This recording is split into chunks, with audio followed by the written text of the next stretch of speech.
Guatemala. I think that's Latin for major failure. Wilkow starts now.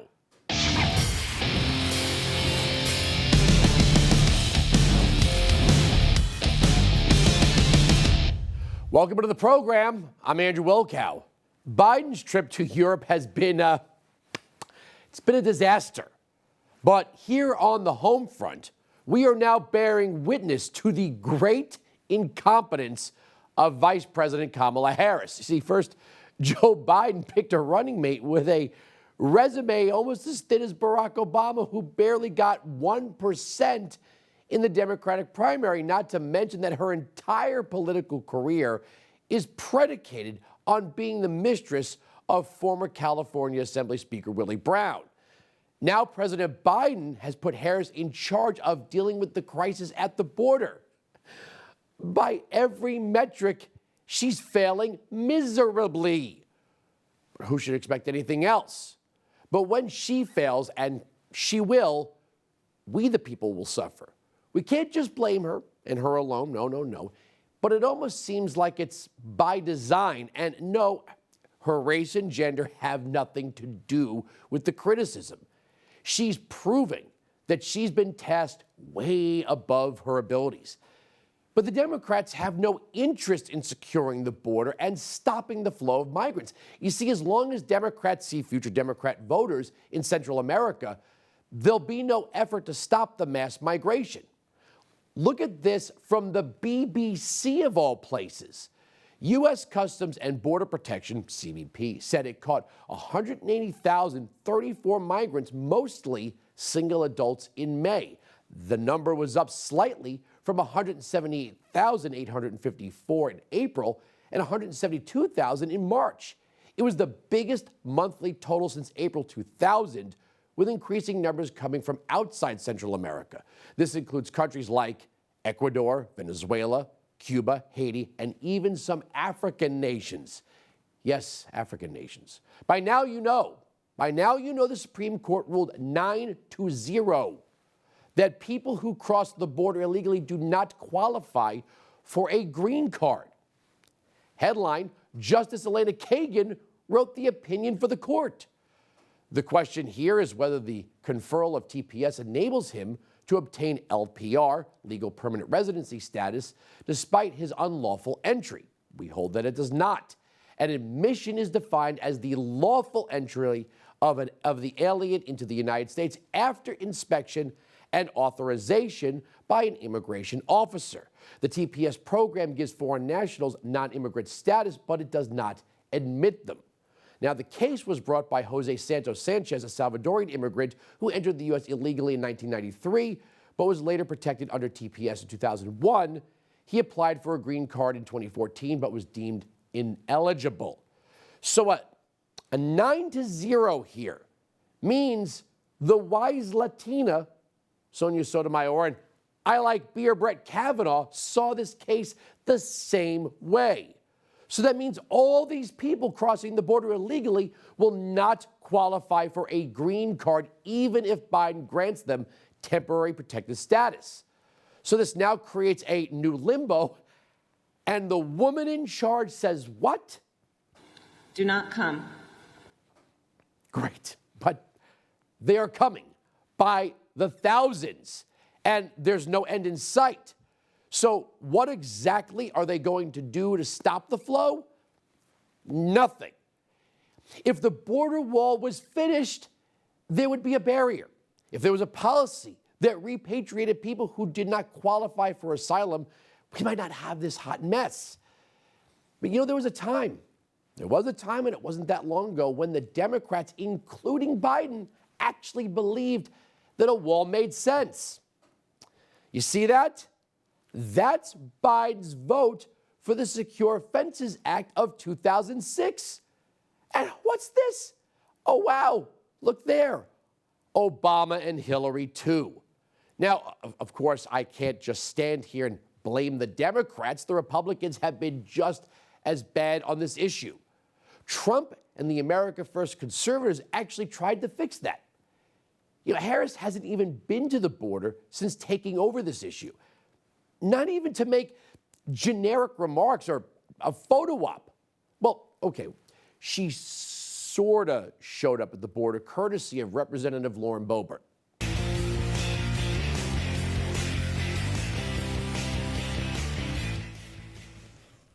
Now, Kamala, I want you to stand here and look at what you've done. You know, it would be funny if it weren't so pathetic. Not even the Biden-Harris love fest media is buying this nonsense anymore.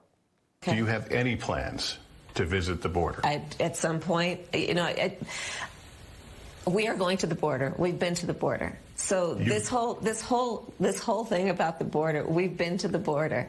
We've been to the border. You haven't been to the border. And I haven't been to Europe. And I don't understand the point that you're making. The point is, you're in charge of the border and you haven't been there. Considering how much the media loves her, that probably came as a shock. And even given that the media is still giving her way more cover than they would any Republican. I mean, wait, there's more.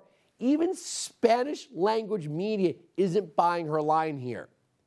I've said I'm going to go to the border. And When are you going to the border, Vice President? the administration has asked. I'm not finished. I've said I'm going to the border. Is it me? Or does her facial expression always seem to say, I'm completely full of Bullstein? Try not to laugh now. Here we go. The network from which the current White House press secretary came from doesn't know what to make of all of this because even some insiders are struggling here. Hint, hint, Jen Psaki. And she also hoped to make real progress on the root causes of migration from Central America. Now, there certainly was progress, but there are now concerns that some of that progress may have been overshadowed by her answers to some of these questions that her team knew that she would be facing. And all of this has left some administration officials perplexed and the vice president's team frustrated. Referencing the interview we just showed you earlier, CNN went on to report that, quote, Harris had been prepped extensively by her team ahead of her first foreign trip, including for the question that tripped her up, whether she would visit the border, one that has dogged her for months as Republicans have sought to portray her assignment focusing on the root causes of immigration as that of border czar. The prep made her answer pointing out that she had also not been to Europe, all the more unnerving to allies and administration officials who were perplexed and concerned that the answers would overshadow an otherwise successful first foreign trip. Almost makes you feel bad for Sarah Palin, doesn't it? Now over at Slate, someone named Mary Harris, no relation, did a Q&A with someone named Edward Isaac Dovere from The Atlantic. Headline, is Biden setting up Harris to fail? Quote, one of the advantages of taking on this immigration challenge is that it gives the vice president foreign policy experience. She's meeting with heads of state. The question is whether taking on a problem she's unlikely to solve will help or hurt her.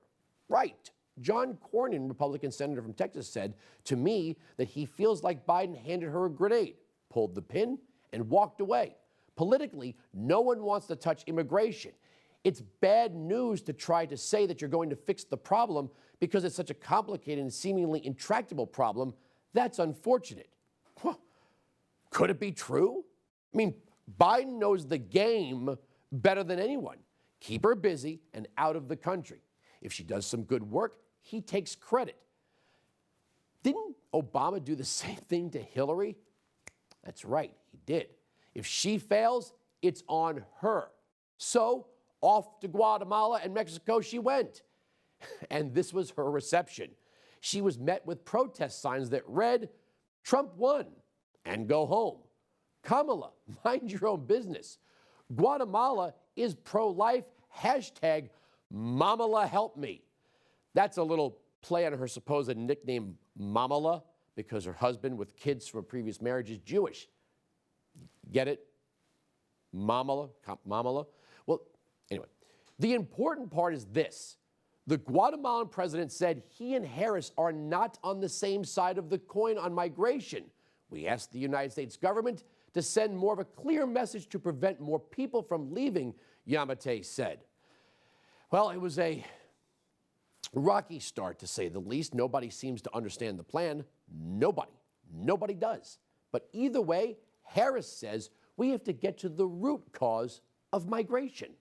We are tackling it from the perspective of not only what we must do to address the root causes of migration, which is the primary purpose for my travels over the last 2 days and the work that we have been doing for the last couple of months, but we also must, of course, tackle the issues that are inherent in the situation at the border and what we must do to strengthen legal pathways for people to enter the United States. It is not the job of the United States and its taxpayers to do anything related to the root cause of migration. It is the job of the home nations of the migrants. The brilliance continues. The problem at the border, in large part, if not entirely, stems from the problems in these countries. I cannot say it enough. Most people don't want to leave home. And when they do, it is usually for one of two reasons. Either they are fleeing harm, or to stay home means that they cannot satisfy the basic needs to sustain and take care of their families. The Democrats think that we must weigh the needs of the migrants as equal to our own.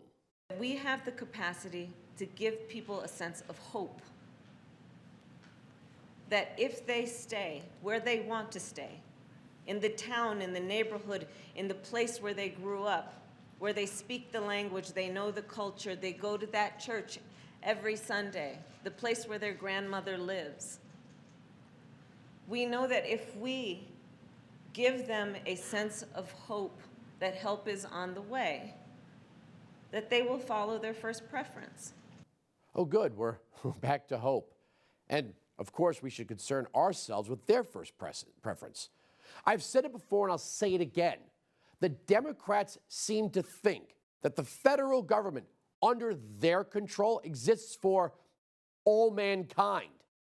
That you and me, the American taxpayer, should pay even higher taxes so they can solve the world's problems. Now, before I play the next clip, remember this for later. This is the website for USAID. You can click on any country and see where your hard-earned dollars are being wasted. We have given the Northern Triangle billions on top of billions.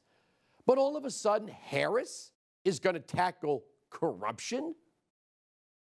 So as it relates to Guatemala, out of that trip we came with agreements to establish an anti-corruption task force.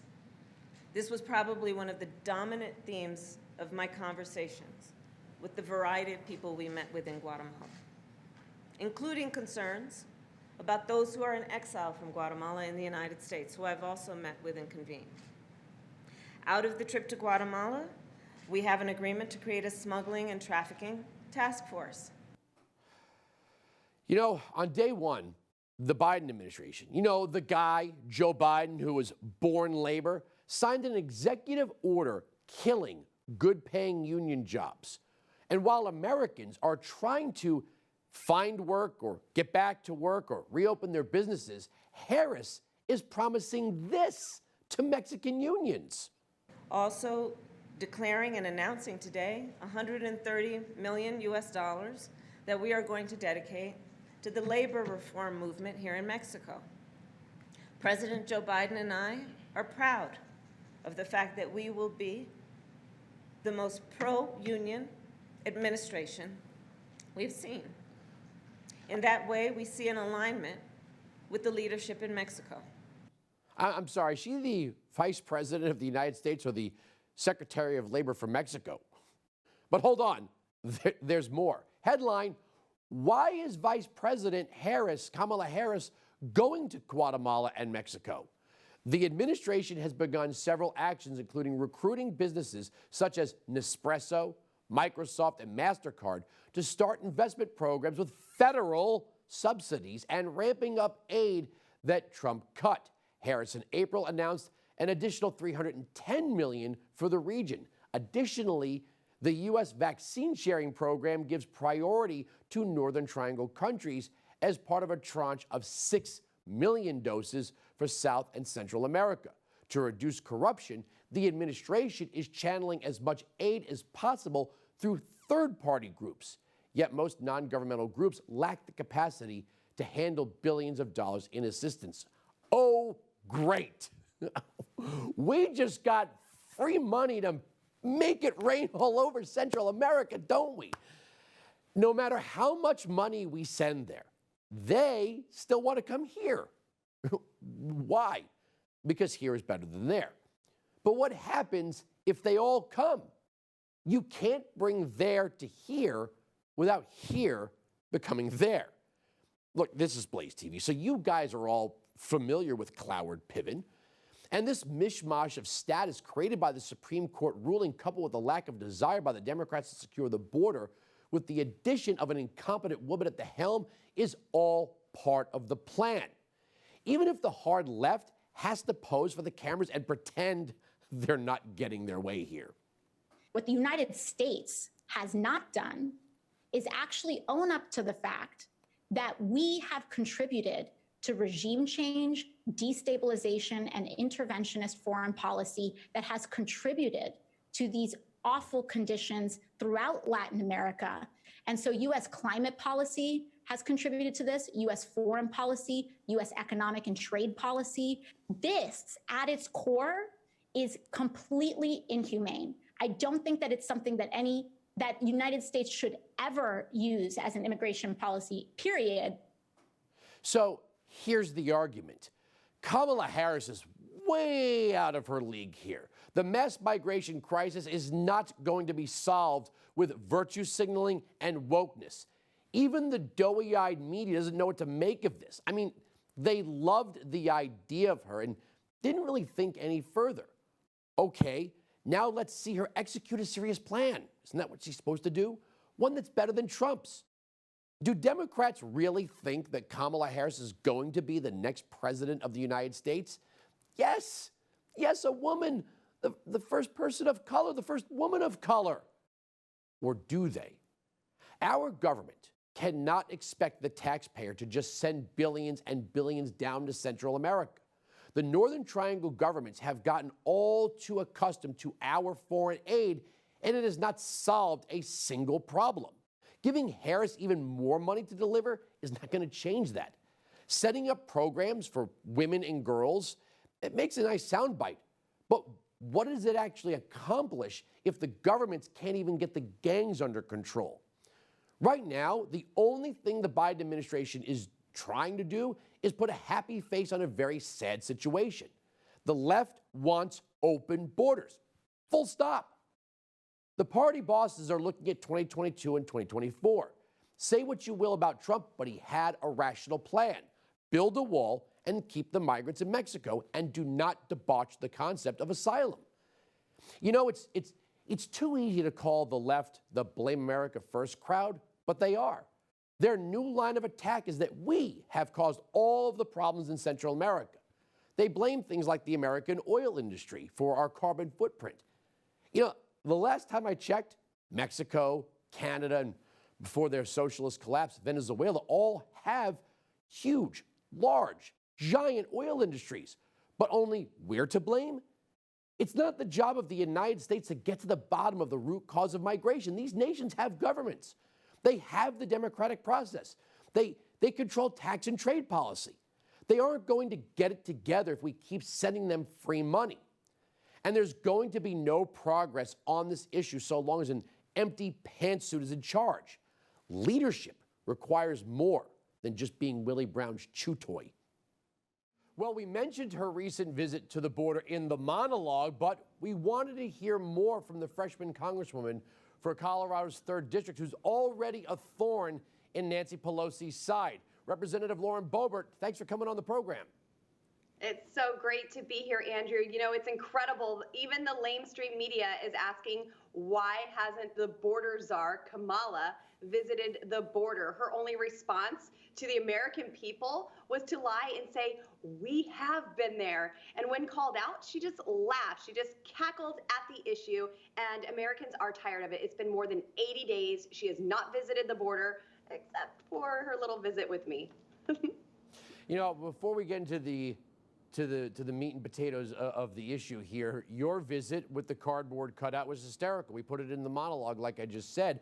You know, I wish more conservatives, more Republicans had the guts to do what you did, because Democrats, you know, they never stop poking fun at conservatives, right, whether officially as members of the Democrat Party or in the media or in you know, the late night comedy shows. You actually did something that got people's attention on this. Yes, I think what we did with the commercial there, with the ad at the border, brought more attention to what's taking place at the border and had more substance than Kamala Harris does. And this is exactly what we need to be doing. Right now in the minority, our job is to get in the Democrats' way and then talk to the American people about how we are getting in their way. We need to slow them down because they are ready to steamroll the Constitution and this country. They want to fundamentally transform it. They're not hiding any of their agenda. They are extreme progressives, and they are bowing down to this woke cancel culture mob. And they are doing everything that they want. They're doing everything the squad wants. Look, you have Chuck Schumer that runs around with AOC.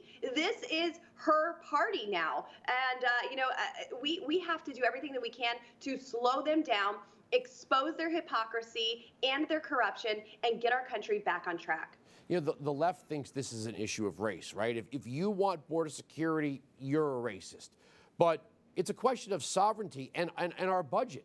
I mean, you come out of the restaurant industry, you see your fellow restaurant owners and service industry workers, they suffered greatly through the pandemic. If you worked in hotels, travel and tourism, restaurants, bars, I mean, pretty much, you know, we lost millions of dollars in hours and wages. Businesses went under. And here we have Kamala Harris promising $100 million here and $200 million there and $300 million over there. We've been sending billions down to the Northern Triangle for as long as I can remember. But right now, I think we have our own problems to deal with. That's right. And we don't need to be sending more money down there because their governments are corrupt and it's not getting to the people. It's not solving any issues. You can't just throw cash at a problem and expect it to be resolved. We saw the Obama administration send pallets of cash, $400 million to Iran, and they are still the #1 state sponsor of terrorism. And, you know, during the past year, the industries that you mentioned absolutely have suffered the greatest. And looking at the border and comparing that with American business owners, small business owners, it's extremely disheartening how this administration is treating them. We had holding facilities that were more than 1,700% over capacity. Andrew, can you imagine if a small town diner was just 1% over capacity, what government would do to them? They would come down and shut them down in a heartbeat. But we were allowed to have these holding facilities way over capacity. And when I was down at the southern border, Andrew, I learned that Border Patrol agents are not testing any of these migrants, any of these illegal aliens for COVID-19. They said they can't afford to have a positive test because then they have to quarantine. And so they are allowing them to come into our country without a COVID test. You know, it seems like the administration is making really a mess for Congress. And it almost feels like it's by design. You know, Barack Obama used to say, if Congress won't act, I will. He created DACA. Now we've had a 9-0, right? There's no room for argument here. You've got Sonia Sotomayor and Brett Kavanaugh saying the exact same thing, right? You've got all of the justices, 9-0. If you come into the country illegally, you do not qualify for a green card. So now we've got this mess of, is it temporary protected status? Are they asylum seekers? What qualifies an asylum seeker? Are we still talking about DACA? The more the Democrats get their hands on this issue, the worse it gets. You're exactly right. And the American people are fighting government in every area of their life, because now coming out of this with their small businesses being hindered, they're competing with government over paychecks and wages. And now they have to compete against foreign workers coming in, because when they are receiving these notice to appears in court, these NTAs, this does give them legal status to then obtain a work permit. So the American people are once again disenfranchised by this administration's policies and the illegal aliens that are crossing into our country, because now they have status to come in here and get a job. We have millions of Americans who are still without work, and they want to go back to work, and now they have to compete in that industry with people who are crossing our border and coming into our country illegally. You know, I know you know this, because this is why you ran. We have this establishment in the Republican Party that about this time is thinking to itself, well, we got 2022, right? I mean, the Democrats are so bad, we just got to coast into 2022.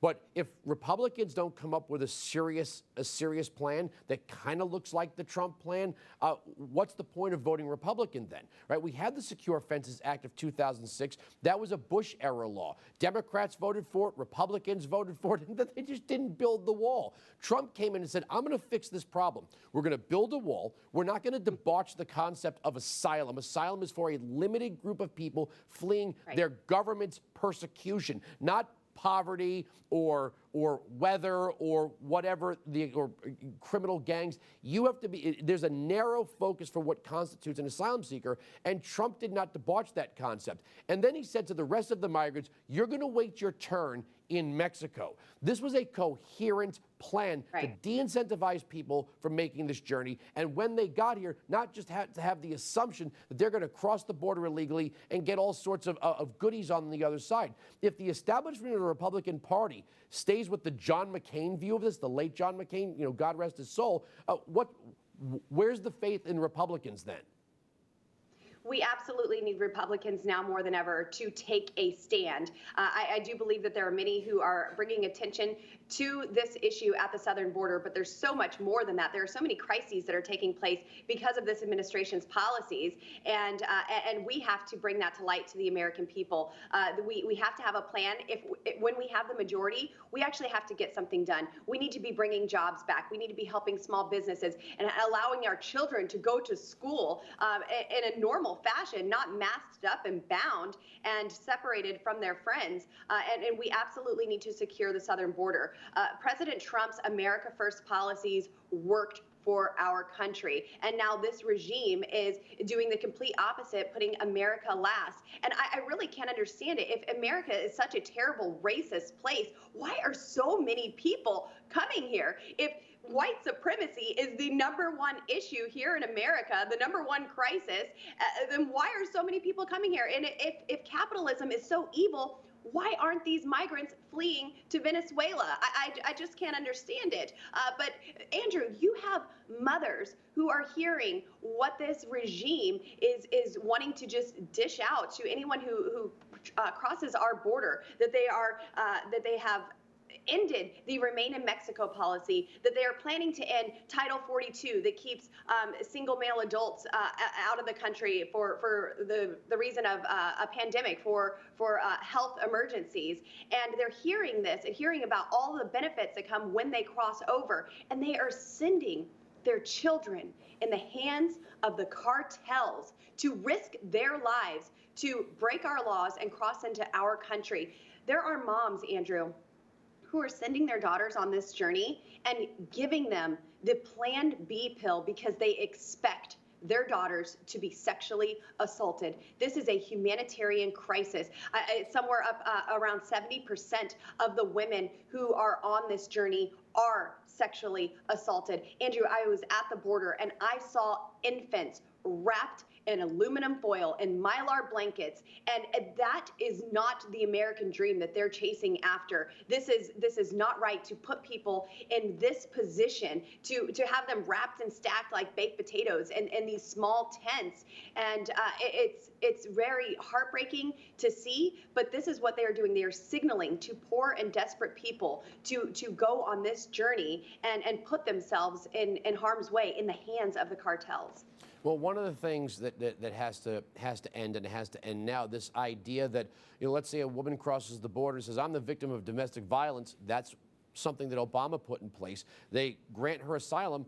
Then her husband, the alleged abuser, he shows up and says, well, we want our family to be reunited, right? We don't want to separate families at the border, but it seems like we can't deport anyone. The people that have been here, the people that have just gotten here, the people that come here alone, the people that come here in groups, the people that come here in families, the people that are coming here because they can't find a job where they are. It seems like everybody's coming across the border, and the Democrats have absolutely no plan whatsoever to fix it. We got about 20 seconds. I just want to thank you for coming on. You did great work by going down there, and I know you and a handful of conservatives are doing great work in the House of Representatives on this. Representative Lauren Boebert, thank you so much for joining us.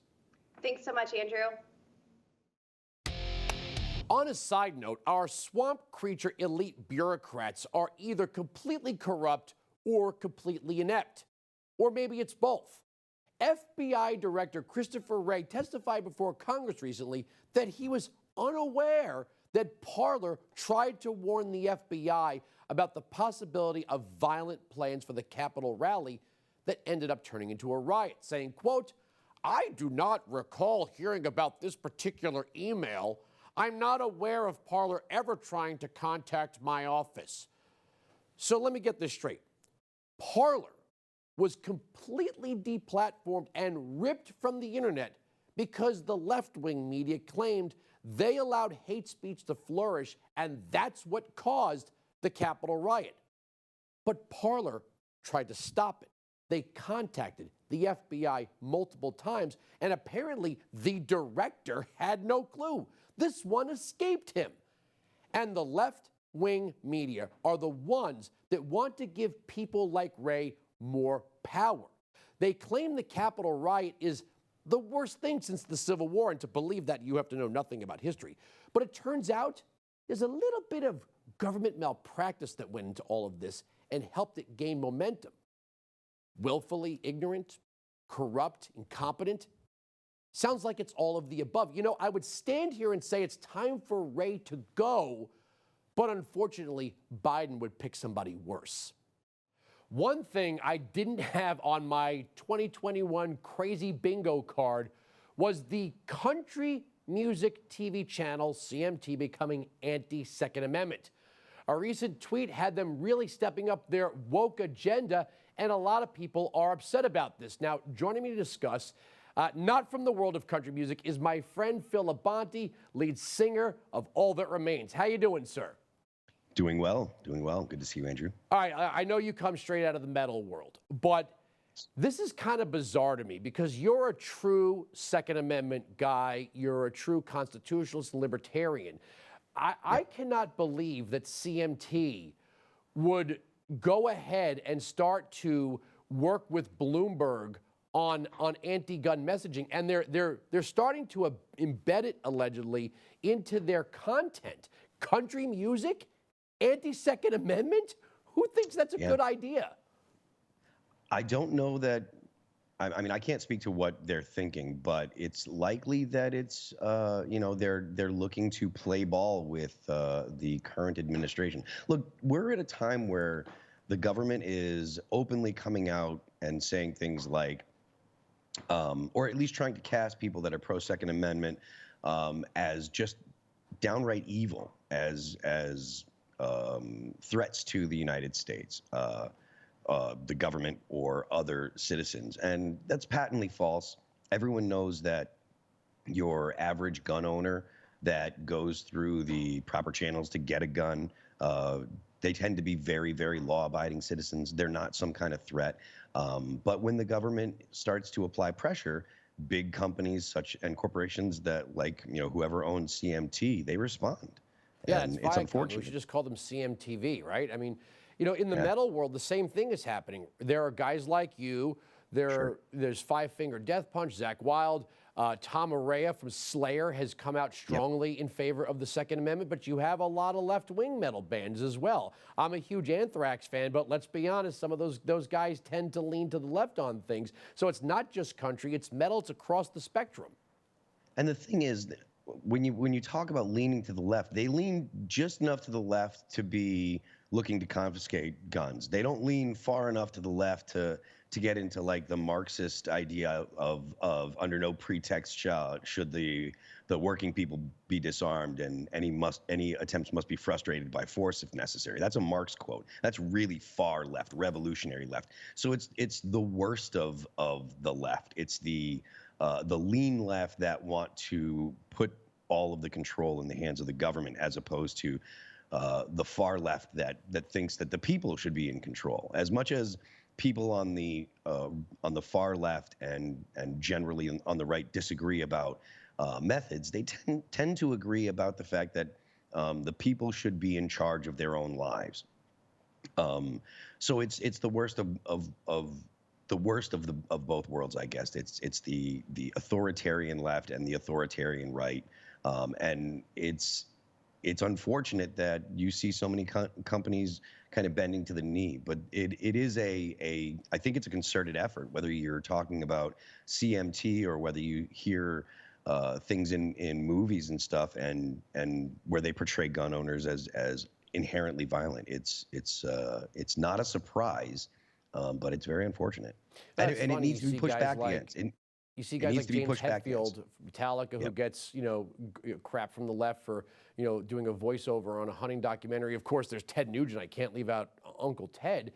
But this is something I find fascinating about hip hop, country, and metal. It tends to be a sort of a stand up to power. A movement in these three genres of music, or at least leave us alone, right? Punk rock, leave us alone. Country music, Country Boy Can Survive. I don't really want to hear anti-gun messages from some of the hip hop guys, but you get the point that now right. all of a sudden some artists you sound like big government mouthpieces. Back in the day, you get a guy like Henry Rollins, who was in Black Flag. Now he's talking about single-payer health care and stuff. I mean, some of these artists have really sold out their audiences. Yeah, and it's a shame. But I mean, just like you said, like it is very common in the rap world and in the hard rock world to have people that think of themselves as independent thinkers. I mean, Dr. Dre in Forgot About Dre, he says, now you want to run around talking about guns like I ain't got none. What you think I sold them all? And it's like, so it's something that does span different backgrounds and different cultures, and people like Maj Touré, who's going out to inner cities and working with Black Guns Matter, and it's not about one type of person beyond people that don't want to rely on the government. And there's a certain amount of independent thought that comes with being the kind of person that wants to own a gun or multiple guns. We love Maj on this program. We've had him on the program. We've hung out. He's great. He's a great guy doing great work. While I got you here, we got to talk about touring. Just give me your hot take on the Foo Fighters playing a show only for vaxxed fans. I mean, come on, really? I mean, I wouldn't do that.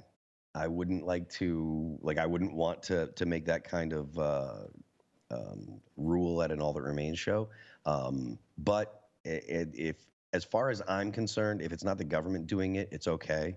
But personally, I mean, I don't think that's that's not something that I would do. Young people, if I understand correctly, young people largely do not have significant problems if they get COVID. There are a lot of people out there that are already vaccinated. If you want to get vaccinated, it's available to you. So I really think that, to demand people get a vaccination before they can come to a concert is, it's a little bit more than I'm comfortable with. But again, I'm not in Foo Fighters, and I don't make the rules for Foo Fighters. So. I bring that up because I cannot wait to get back to seeing shows. I mean, All That Remains was one of the last shows that I saw before before the pandemic, and it was just, I had such a great time. I think we're just ready to get back to normal, right? I think performers want to perform, and I'm sure it's taken a financial toll on so many artists like yourself. Sure. But I think the rest of us are kind of done with the shaming and the messaging. You know, people have gotten vaxxed, and if they haven't gotten vaxxed, if you're vaxxed, you don't need to worry about people who aren't vaxxed because you're vaxxed. So let's get the venues open. Let's get the artists on stage. Let's rock out.